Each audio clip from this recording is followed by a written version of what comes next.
Olá! O texto de Mateus 24, o capítulo em si, é um capítulo muito importante no Evangelho.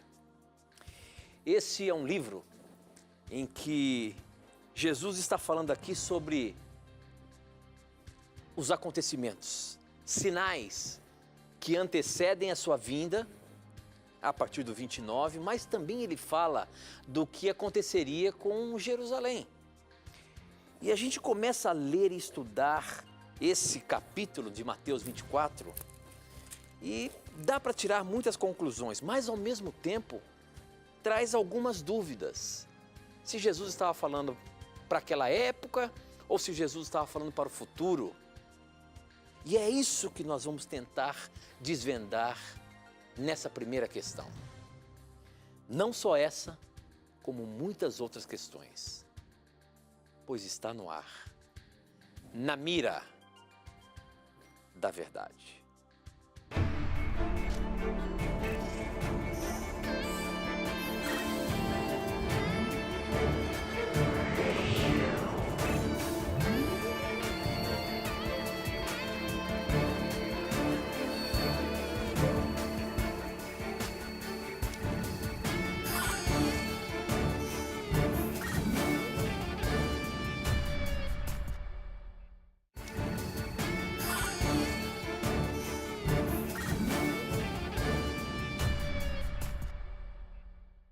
Olá, seja muito bem-vindo. Estamos começando aqui na TV Novo Tempo mais um programa Na Mira da Verdade.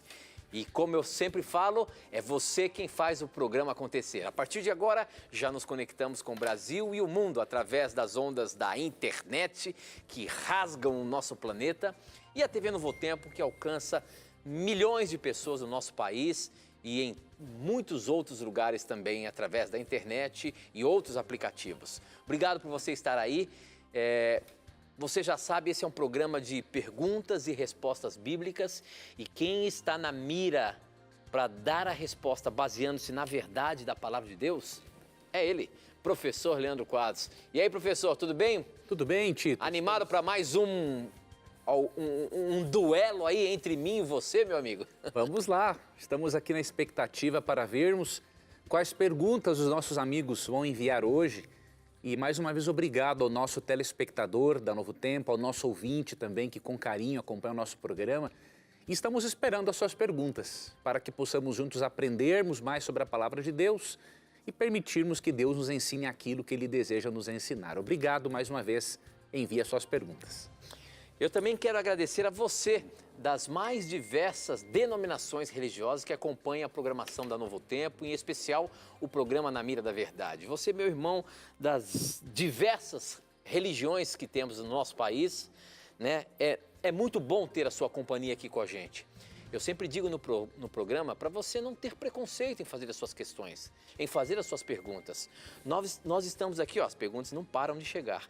Nós estamos aqui para juntos aprendermos da palavra de Deus. E é fato, quando nós nos deparamos com as Escrituras, volta e meia encontramos uma dúvida que a gente não consegue entender direito.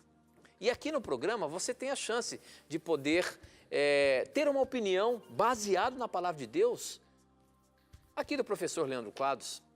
Por isso, onde quer que você esteja, a religião a qual você pertença, você é muito querido e muito bem-vindo para a gente. Muito obrigado por você estar aí, muito obrigado por você mandar as suas perguntas.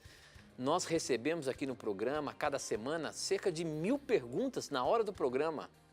Talvez a sua pergunta você já mandou 1, 2, 3 vezes e ela, quem sabe, não foi pescada aí ainda. Mas não desista não, continue mandando a sua pergunta. Ela pode ser relevante não só para você, mas para muitas pessoas que precisam vir dessa mensagem.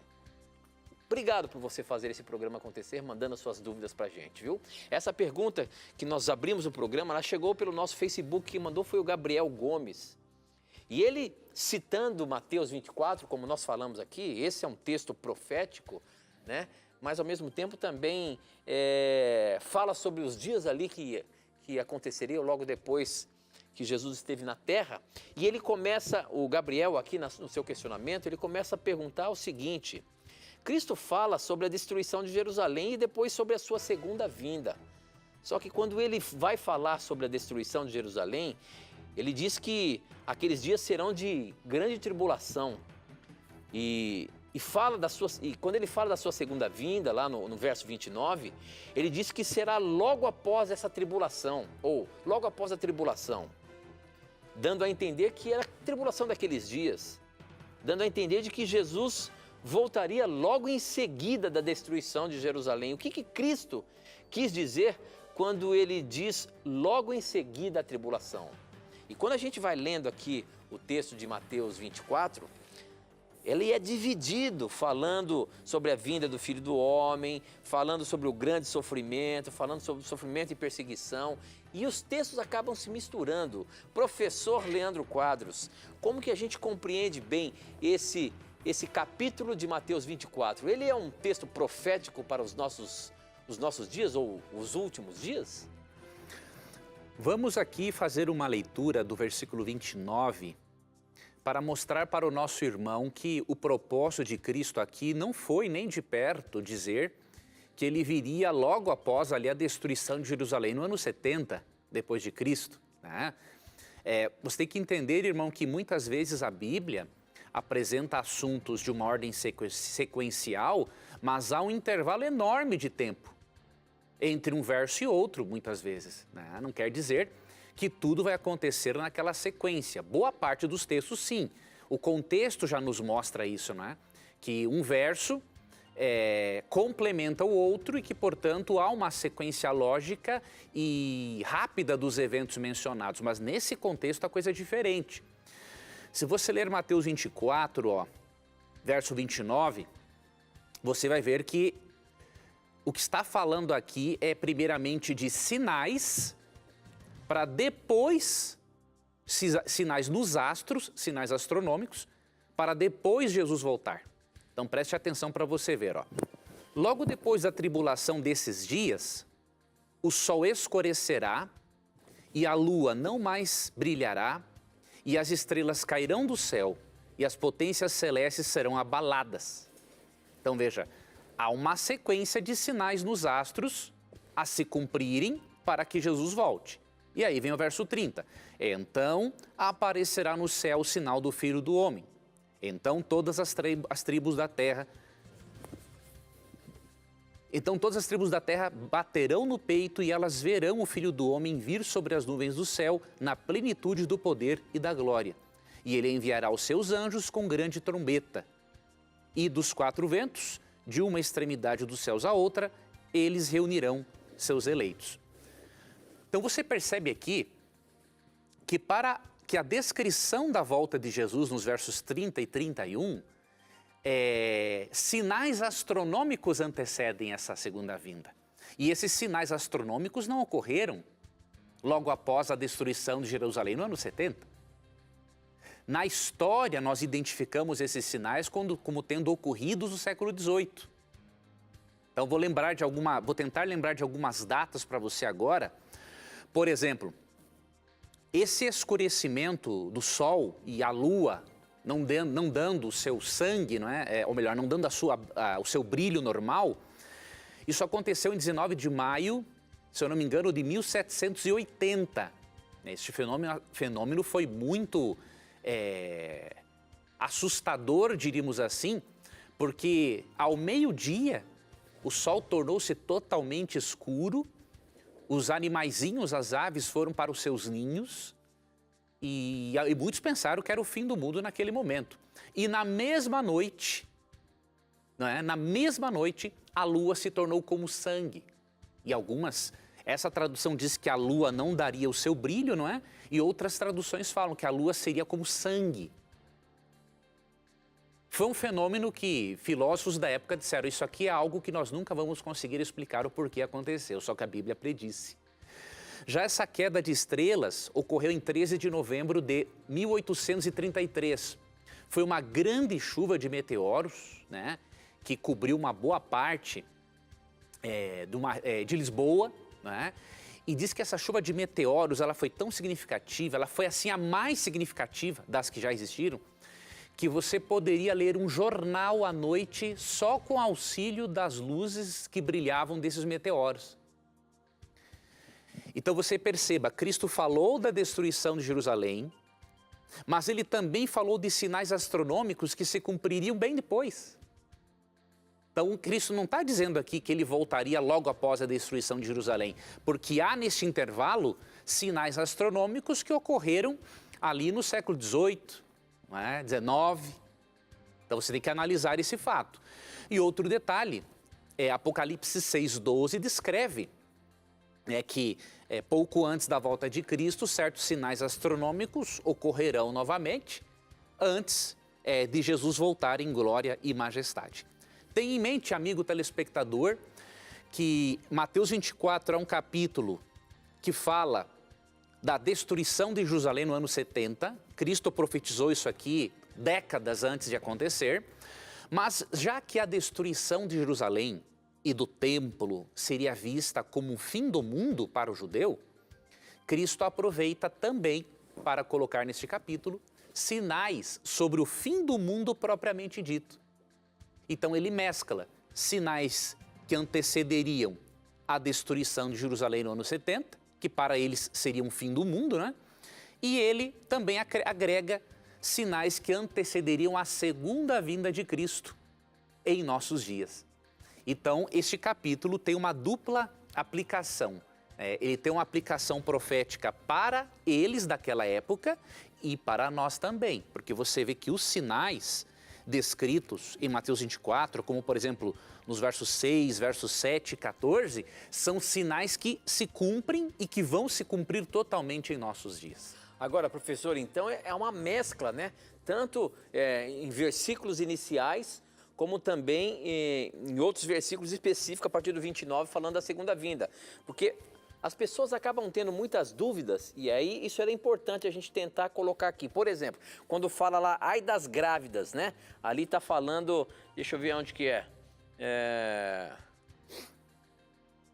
Que fala aqui... Verso 19. 19, né? Então, isso aqui dá a entender de que é para os nossos dias ou é para aqueles dias?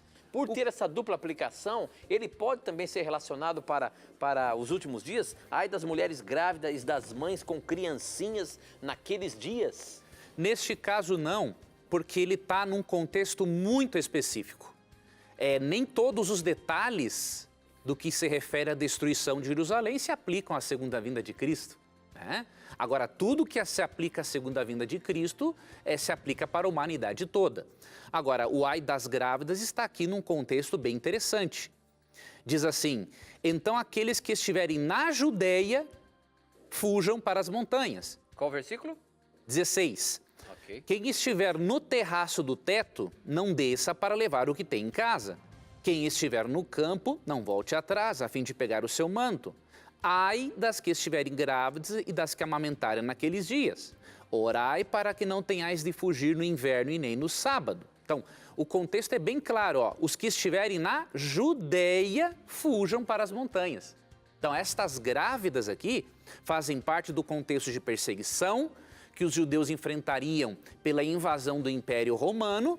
E ai das grávidas, porque os romanos, como a história aponta, não pouparam ninguém, né? Até as grávidas eles mataram e tiravam os fetos dentro da barriga com a espada, né?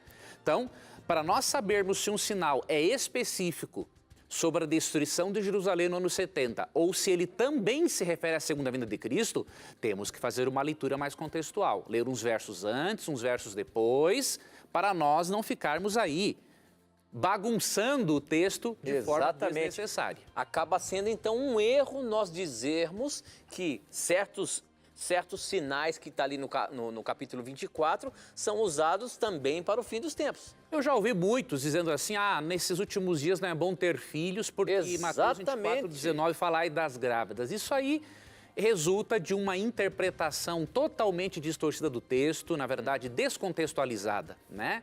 Então é por isso que nós temos que aprender a lermos melhor, a lermos contextualmente, porque também tem um detalhe, isso não é só em relação ao cristão, ao não cristão também, o analfabetismo funcional no Brasil é muito grande, né? Boa parte das pessoas leem, mas não entendem o que estão lendo.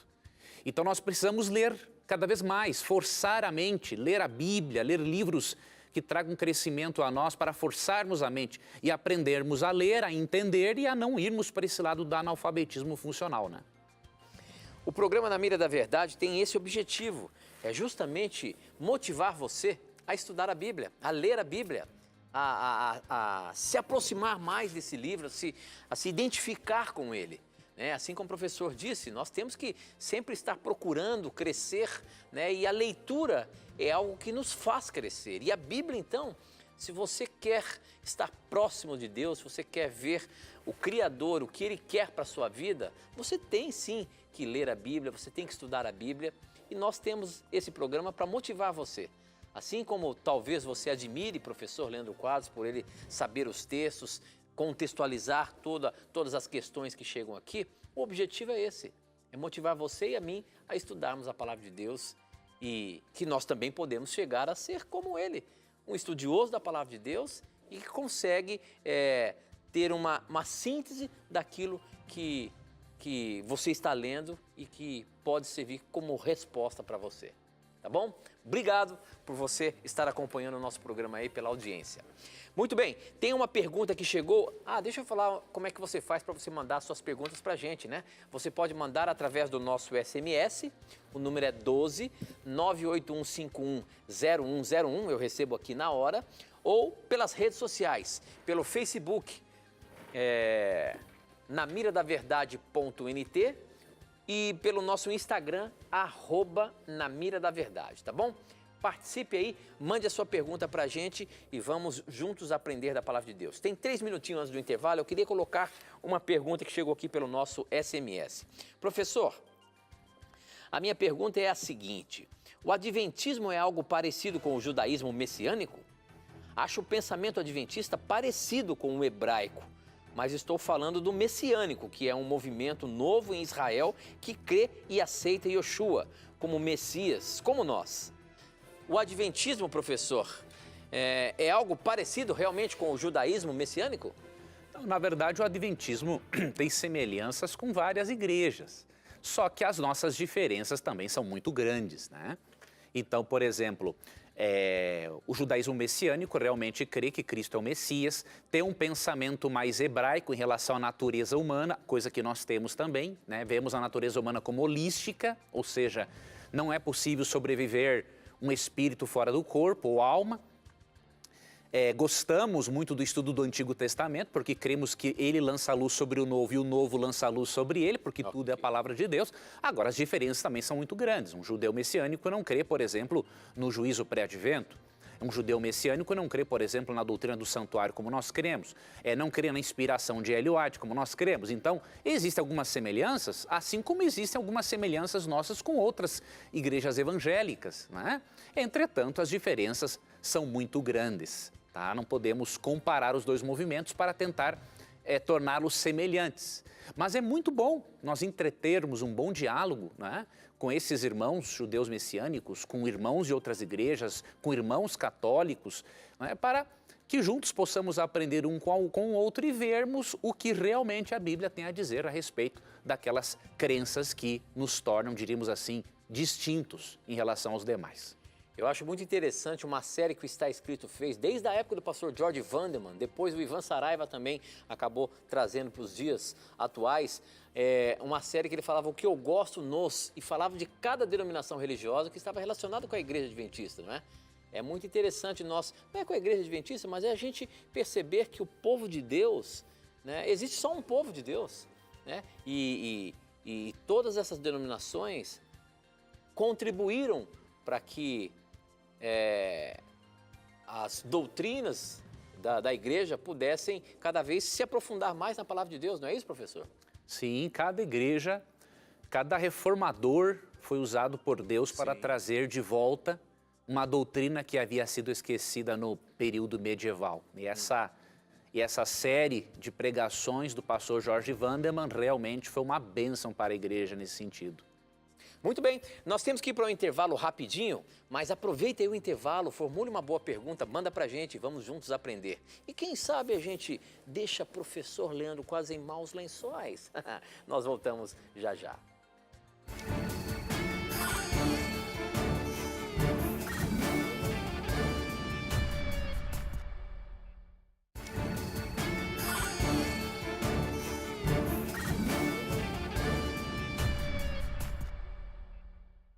Já estamos de volta ao vivo. Queremos mais uma vez dizer para você que você pode mandar as suas perguntas pelo nosso SMS. O número é 12 98151 0101. Eu recebo aqui na hora. Você também pode mandar pelo nosso Facebook, namiradaverdade.nt, e também pelo Instagram, @namiradaverdade. Tem também o nosso blog, hein? novotempo.com/namiradaverdade. Ali você pode não só fazer as suas perguntas, ver o conteúdo que temos ali e também solicitar o presente que nós oferecemos no nosso programa. É o curso bíblico Verdades para o Tempo do Fim. Esse curso bíblico é só você entrar lá agora, se você quiser, novotempo.com/namiradaverdade. Você vai ver essa revista, só você clicar lá naquele espaço, você vai ser direcionado para fazer um cadastro do seu endereço, tudo certinho para que chegue aí na sua casa. Você não vai pagar nada. E é um curso bíblico, como eu sempre digo aqui no programa, relacionado aos dias em que vivemos, os últimos dias. Temas interessantíssimos bíblicos que vai mostrar para você o contexto em que nós estamos vivendo. Peça agora mesmo. Verdades para o Tempo do Fim é do Na Mira da Verdade. Tenho certeza que você vai gostar, tá bom?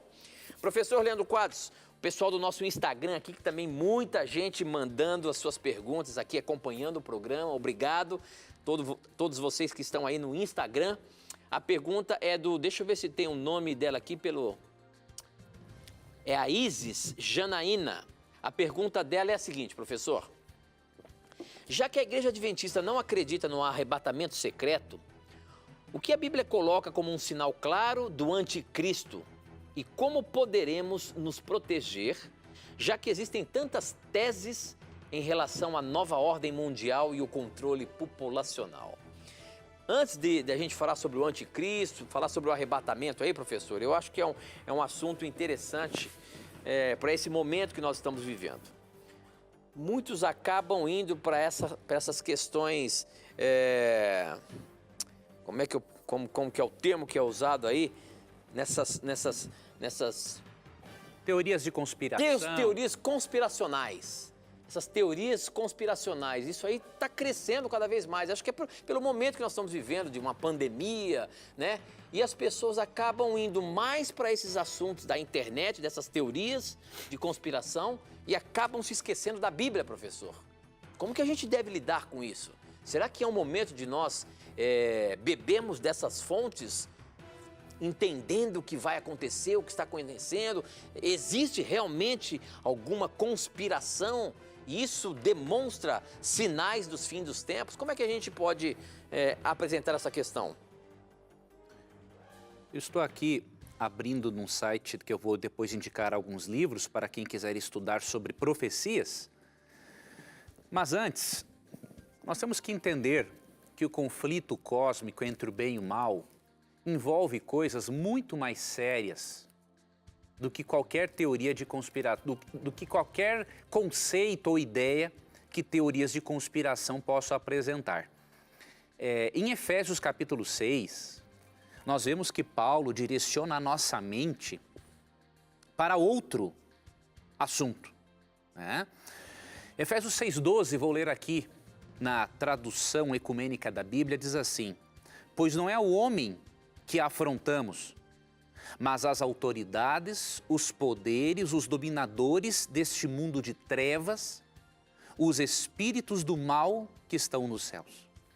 E outra tradução, não é? Diz que a nossa luta não é contra a carne ou contra o sangue, ou seja, contra seres humanos, mas contra as potestades espirituais do mal. Se há realmente uma conspiração, é uma conspiração de Satanás e seus anjos contra Deus. Nós temos que nos dedicarmos no estudo dessa doutrina do grande conflito. Quando você estuda essa doutrina do grande conflito, de um ponto de vista bíblico, histórico, você jamais vai perder o seu tempo com teorias de conspiração. Como diz Mateus 7, não é? 16, pelos seus frutos os conhecereis. Quando eu vejo as pessoas envolvidas com teorias de conspiração, eu não vejo essas pessoas pregando o evangelho, eu não vejo essas pessoas batizando pessoas, não vejo essas pessoas dando estudos bíblicos. Então tem alguma coisa errada. E o erro está no quê? Em não fazer como os bereanos. Os bereanos, ao invés de ficarem envolvidos com assuntos de conspiração, Atos 17:11 diz que eles faziam o seguinte: mais corteses que os de Tessalônica, estes acolheram a palavra com inteira boa vontade e a cada dia examinavam as Escrituras para ver se era assim mesmo. Então o que eles faziam? Examinavam a Bíblia todos os dias. E não tem como, meu irmão, termos uma espiritualidade saudável se nós passarmos mais tempo com a internet do que com a Bíblia, se lermos mais sobre Illuminatis do que sobre a Bíblia de Jesus Cristo. Não tem como ter uma espiritualidade saudável desta forma. Então, se você quer estudar sobre profecias, sobre o anticristo, eu vou indicar aqui para você. Primeiro você acesse o site da editora Casa Publicadora Brasileira. É C de casa, P de Paulo, B de bola, cpb.com.br. No site da Casa Publicadora, você vai ver excelentes materiais sobre o tempo do fim, sobre o anticristo, sobre o livro do Apocalipse. Então, por exemplo, tem um livro aqui, ó, Contagem Regressiva, de Norman Gulley, que é um grande teólogo. O Apocalipse de João, de Ranko Stefanovic. Eventos Finais, de Ellen White. Daniel, Os Segredos da Profecia, Arilton de Oliveira. Depois tem Apocalipse 13, de Mervyn Moore.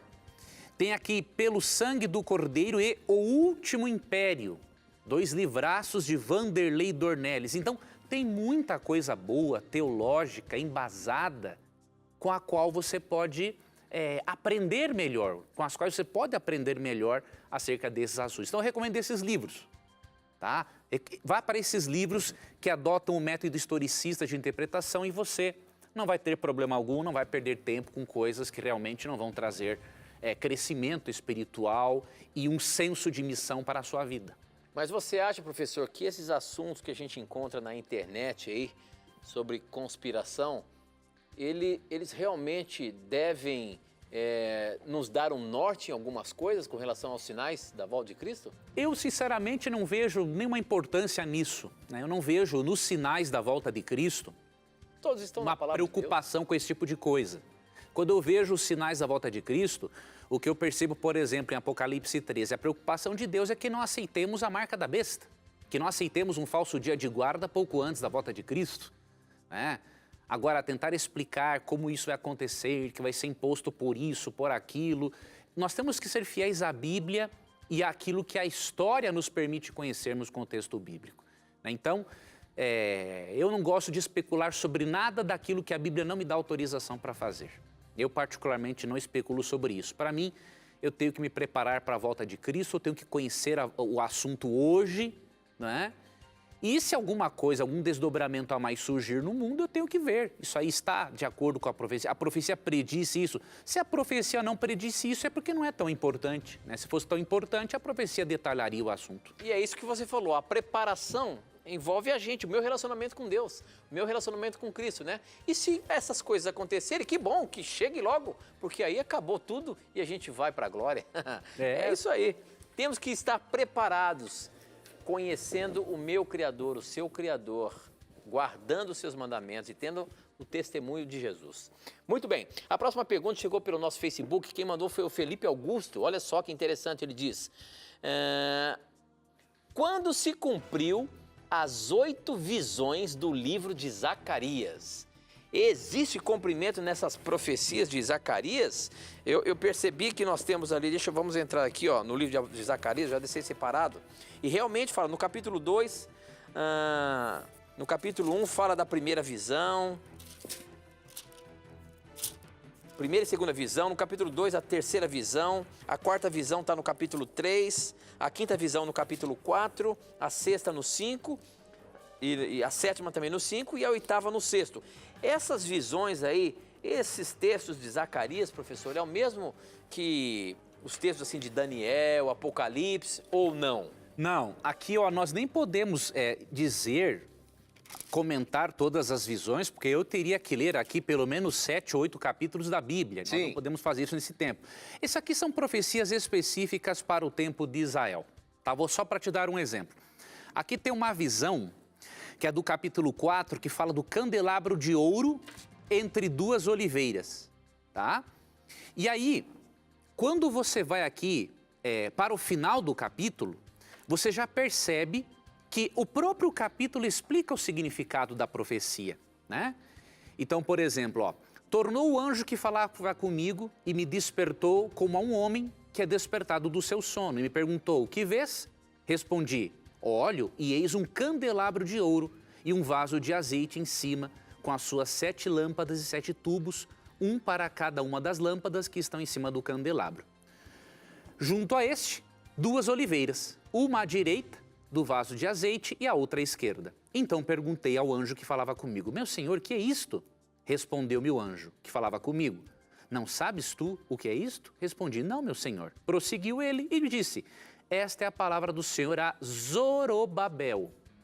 Não por força nem por poder, mas pelo meu espírito, diz o Senhor dos Exércitos. Quem és tu, ó grande monte? Diante de Zorobabel serás uma campina, porque ele colocará a pedra de remate em meio a aclamações. Novamente me veio a palavra do Senhor dizendo, as mãos de Zorobabel lançaram o fundamento desta casa, e as mesmas a acabarão para que saibas que o Senhor dos Exércitos é quem me enviou a vós outros. Então o que acontece? Verso 11, ó. Que são as 2 oliveiras à direita e à esquerda do candelabro? Tornando a falar, lhe perguntei, que são aqueles 2 raminhos de oliveira que estão juntos aos 2 tubos de ouro que vertem de si azeite dourado? Ele me respondeu, não sabes o que é isso? Ele disse, não. Então ele me disse, são os 2 ungidos que assistem junto ao Senhor de toda a terra. Então o que ele está falando aqui? Primeiro no capítulo a referência é a Zorobabel e um outro personagem que foi grandemente usado além de Zorobabel foi Josué. E aqui no contexto é o seguinte, eles não iam reconstruir o templo por força ou por poder deles, mas pela atuação do Espírito Santo. Então aqui é mencionado um sacerdote e um líder que teria essa função. Então é óbvio que é uma profecia para aqueles dias. Isso aqui não é uma profecia apocalíptica, né? A profecia apocalíptica tem a ver com o tempo do fim. Neste caso, Daniel é Apocalipse. Isto aqui são profecias em formas de oráculos, são diferentes e são específicas para o povo de Israel. Então, o que eu lhe recomendo, meu irmão? Leia todo o livro de Zacarias. Tá? É um livro pequeno, acho que são 14 capítulos, tá? Leia os 14 capítulos.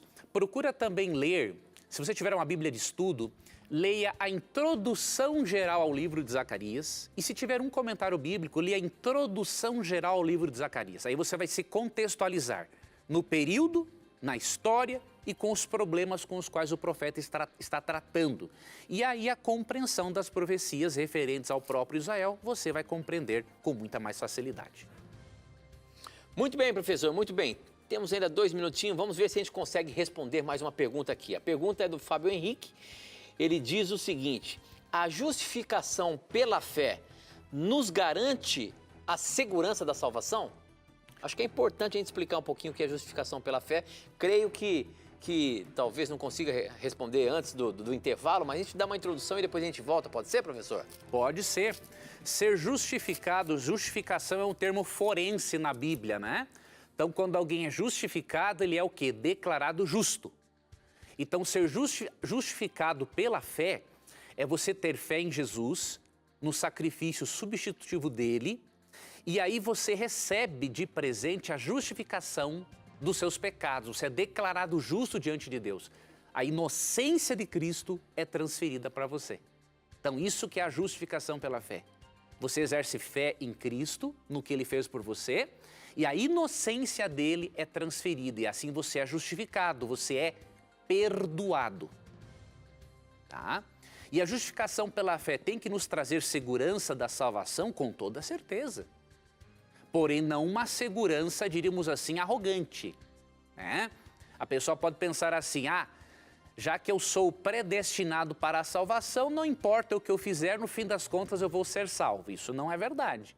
Porque Cristo fala em Lucas 21, 19, é na vossa perseverança que ganhareis a vossa alma. Então eu posso ter segurança da salvação, sem dúvida alguma, desde que eu permaneça ligado a Jesus, que é a nossa videira, como diz João capítulo 15.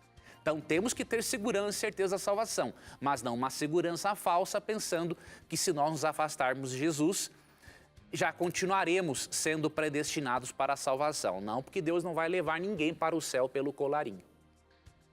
Muito bem, professor, muito bem. Nós temos que ir para o intervalinho, mas é rapidinho e a gente já está de volta. A gente já está aqui.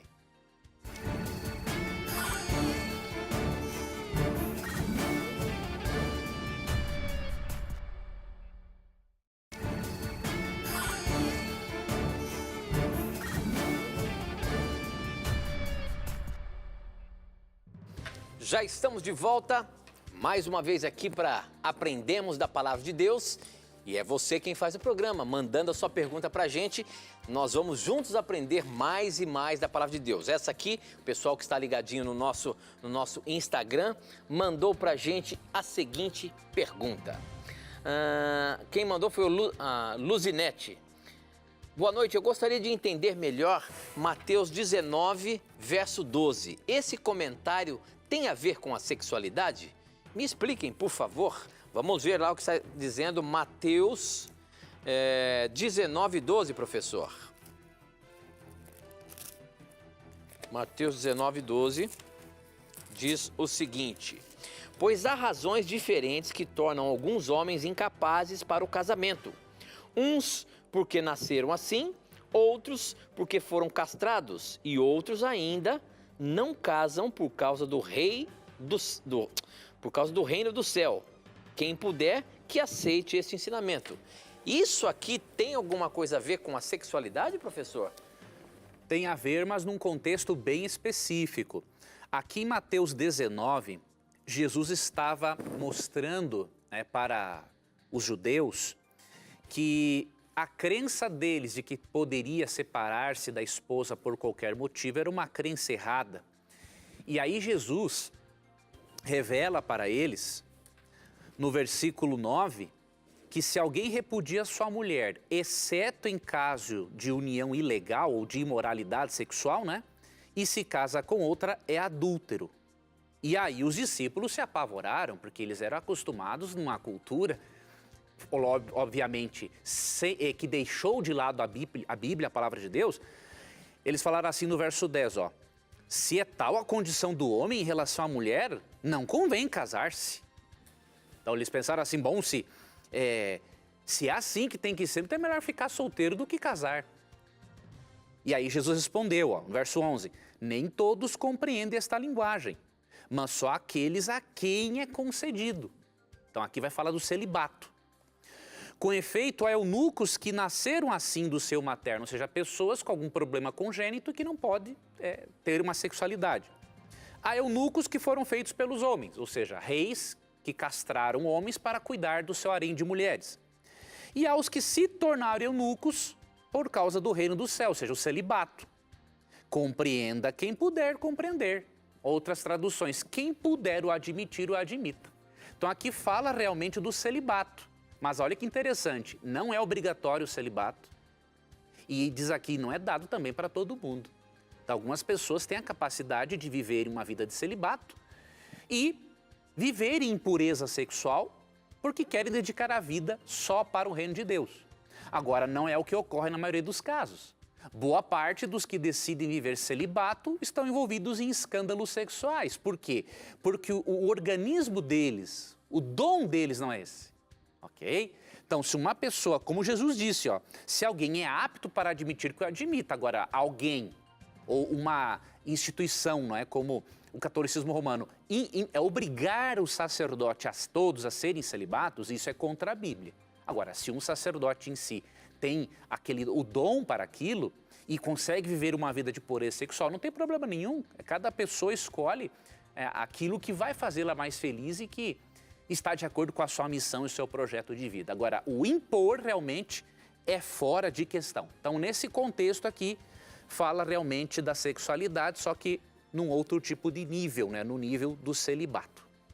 Muito bem, professor, muito bem. Um SMS que chegou aqui para a gente da Dircélia Laurindo. Obrigado pela sua participação, Dircélia. É a seguinte, ela até fala para a gente aqui algo legal.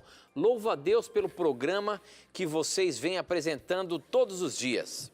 Nessa quarentena, tenho aprendido muito. A minha pergunta é, em Apocalipse 21, verso 8, diz que os tímidos não entrarão no céu. O que significa isso? Pois eu sou muito tímida. Não vou entrar no céu?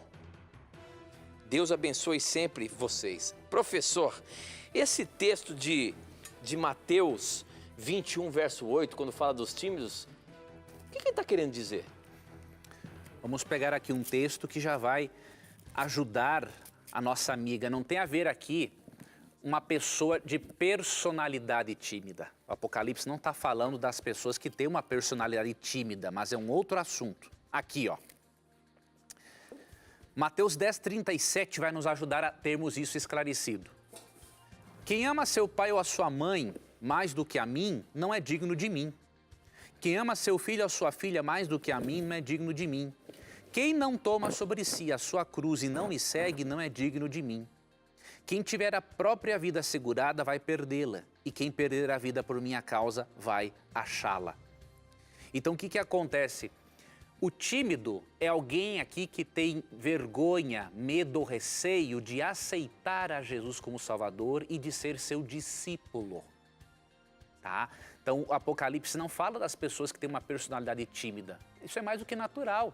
Tem pessoas mais extrovertidas, pessoas mais tímidas, ambas. Né? Ambos os temperamentos foram criados por Deus. O que temos que fazer é ir trabalhando para extrairmos deles o melhor e o que não é positivo irmos deixando de lado. Então os tímidos aqui são aqueles que não confessam a Jesus diante do Pai. Tem outro texto que ele fala, né, que se alguém não me confessar diante dos homens, eu também não confessarei diante do Pai e dos seus anjos.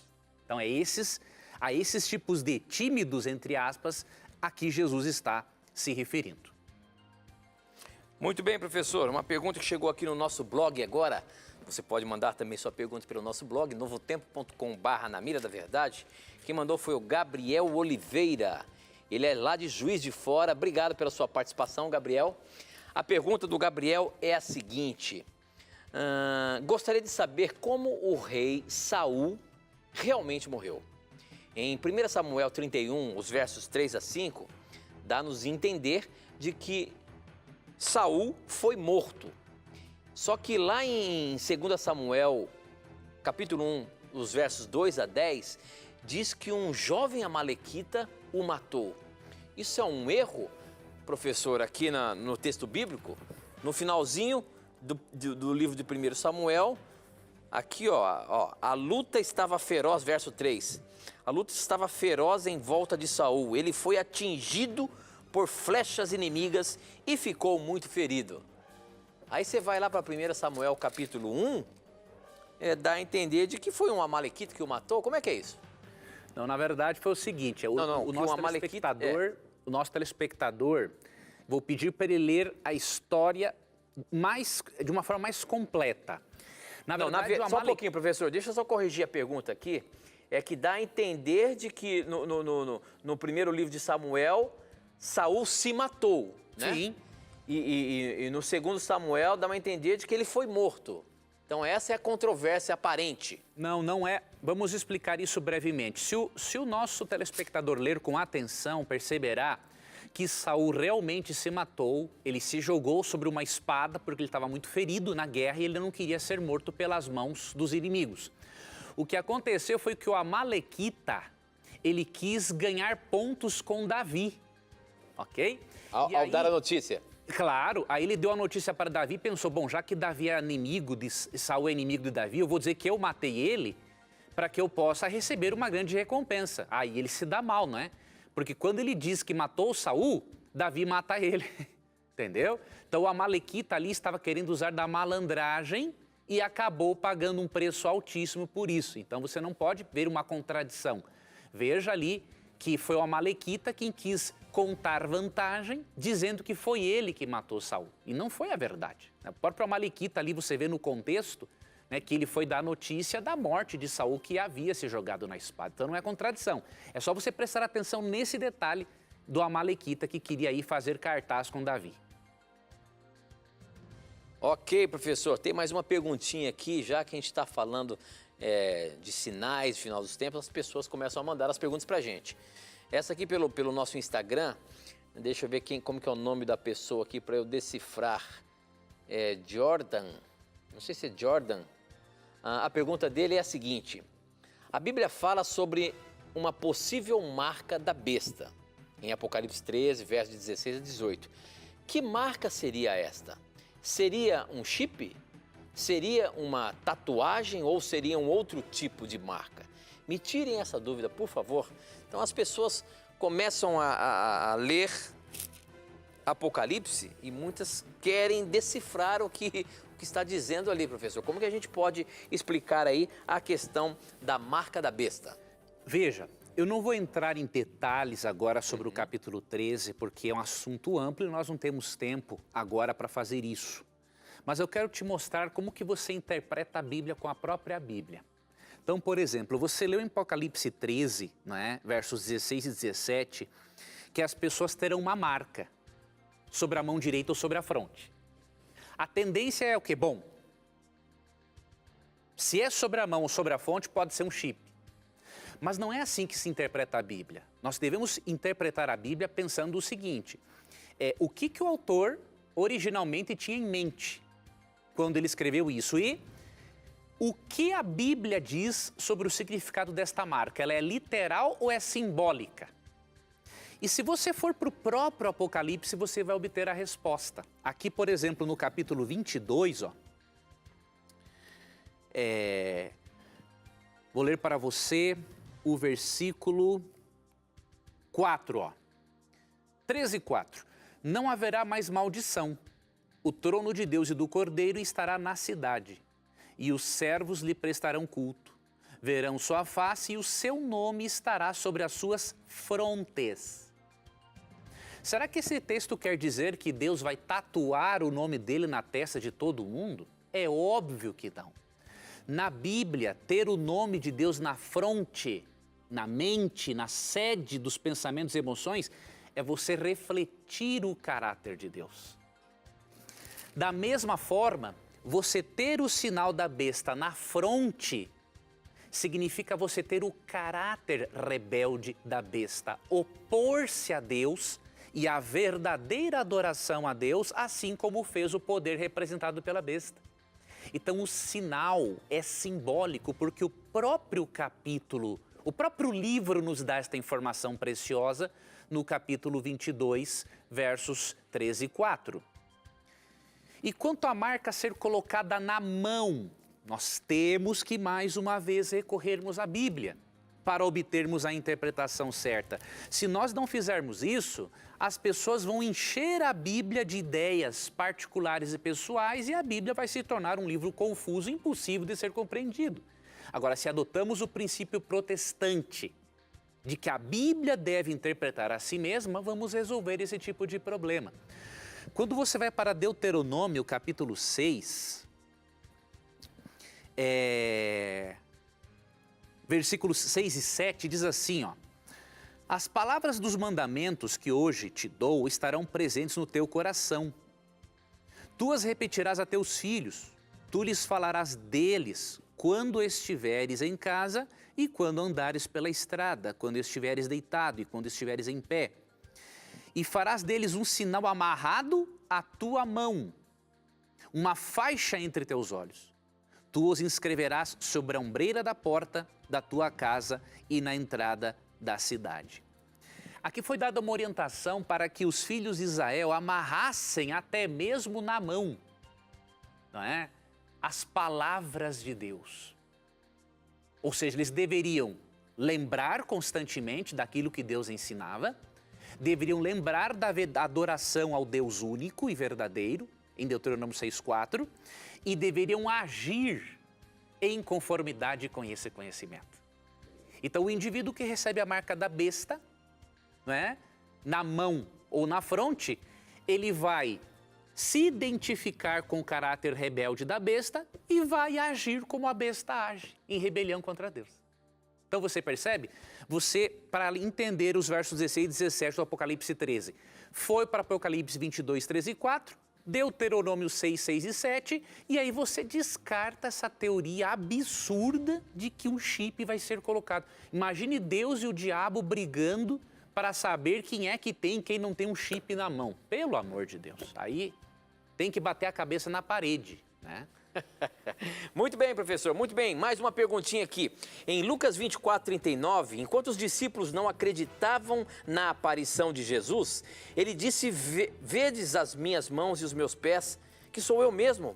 Apalpai-me e verificai, porque um espírito não tem carne nem ossos, como vedes que eu tenho. No verso 40, dizendo isso, mostrou-lhes as mãos e os pés. A pergunta é a seguinte, professor. Jesus mostrou as marcas da crucifixão e estas marcas ficarão para toda a eternidade? Essa você vai ter que responder semana que vem. Infelizmente, o nosso tempo acabou. Essa pergunta vai ficar para o próximo programa. Mas, anota aí. Será que as marcas ficarão eternamente nas mãos e pés de Jesus? A gente se encontra semana que vem, professor. Vai ser um prazer, Tito. Deus te abençoe. Obrigado, amigo telespectador, amigo ouvinte. E lembre-se que aqui na Novo Tempo, no Na Mira da Verdade, sempre que você tiver a coragem de perguntar, a Bíblia terá a coragem de lhe responder. E aqui você já sabe, as suas dúvidas e os seus questionamentos sempre estão na mira da verdade. Até o nosso próximo encontro, hein? Tchau!